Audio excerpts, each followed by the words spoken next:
Labs CSS 11B, and for today's video, we're going to do disassemble and assemble computer systems. First, we need to check if the computer is working. As you can see, the computer is working. Now, let's begin to our disassembling. First thing to do is let's unplug first the computer for our safety para hindi makuryente. Kasi pag hindi yan in-unplug, maaari tayong makuryente. Susunod na gagawin ay tatanggalin lang natin yung mga nakasaksak tulad ng mouse cable and then keyboard cable at saka ang LAN cable. LAN stands for Local Area Network. Tinanggal ko na rin dito yung VGA. VGA stands for Video Graphic Array. Susunod natin gagawin ay tatanggalin natin yung system case. Pagka nabuksan na natin ito, dito muna makikita ang power supply, RAM, SATA cables, wires, and then ang motherboard. At saka rin yung hard disk drive.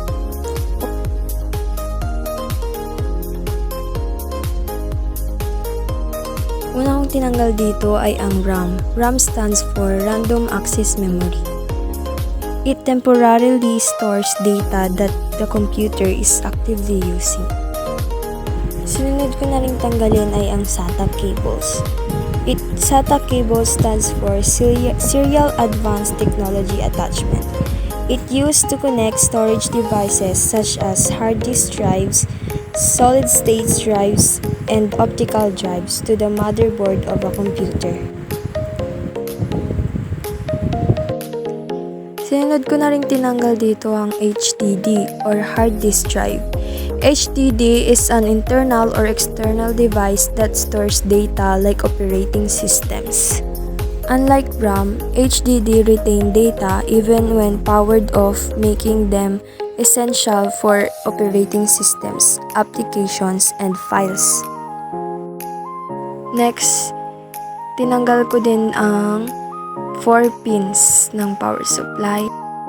Sinunod ko na rin tinanggal ay ang 24 pins ng power supply. Sa pagtanggal nito ay kailangan nating i-press yung nasa gilid at itaas ito pa sideward para matanggal ito kasi mahirap siyang tanggalin.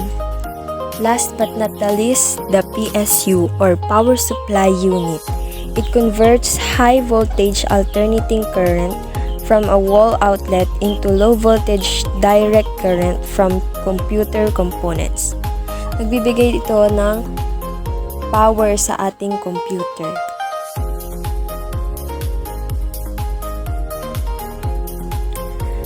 Now, this is our power supply unit. Meron siyang 24 pins and 4 pins. Natanggal na natin lahat ng ating dapat tanggalin. Now, let's begin to our assemble.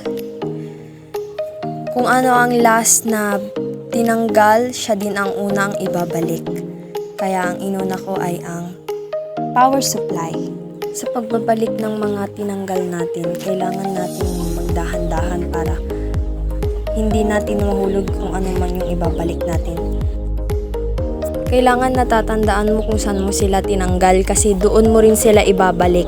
Pag nagkamali ka ng balik, hindi gagana ang computer.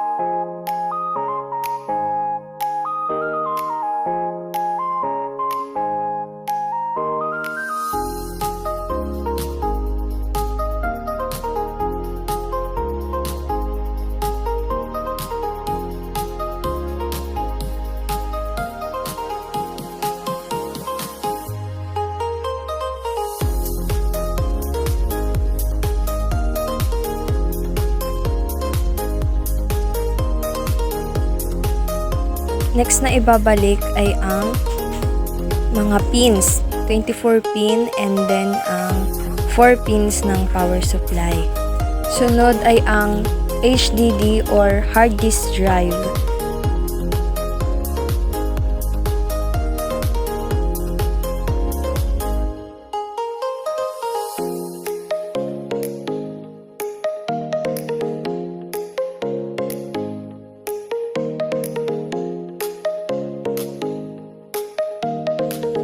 Sunod kong ibabalik ay ang mga wires and cables. Wire ng power supply and then the SATA cables. Pareho silang may palatandaan sa dulo. Ang SATA cable sa bawat dulo nila may palatandaang L na parang L. Pag namali ka ng paglalagay, hindi siya kakasya. Pag pinilit mong ikabit ito ng hindi nakaayos, pwedeng masira ang HDD at motherboard. Sunod kong nilagay dito ay ang RAM or ang memory. Mayroon ding palatandaan ang memory sa bandang gitna. Kaya pag pinagpilitan mo din yon na kabit ng hindi nakaayon sa tamang pagkakabitan, pwedeng masira ang RAM. Ngayon, nilalagay ko na ang takip at ititest na natin kung gumagana ito.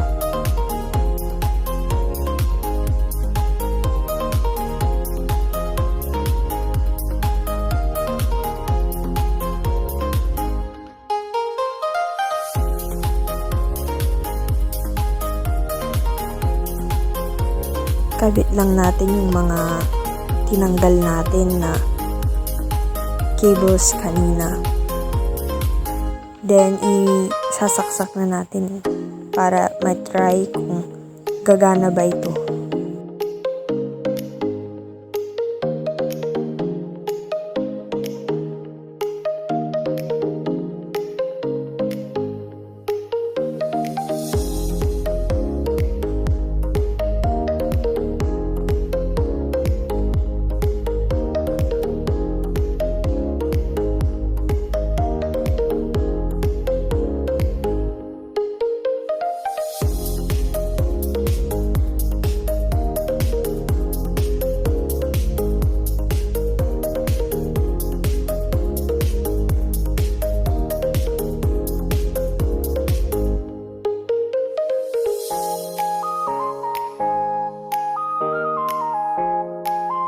Ayan, gumana na siya. It means tama ang pagkakabit natin. At wala tayong nakalimutang ikabit. At naibalik natin lahat ng maayos. Yun lang. Thank you for watching.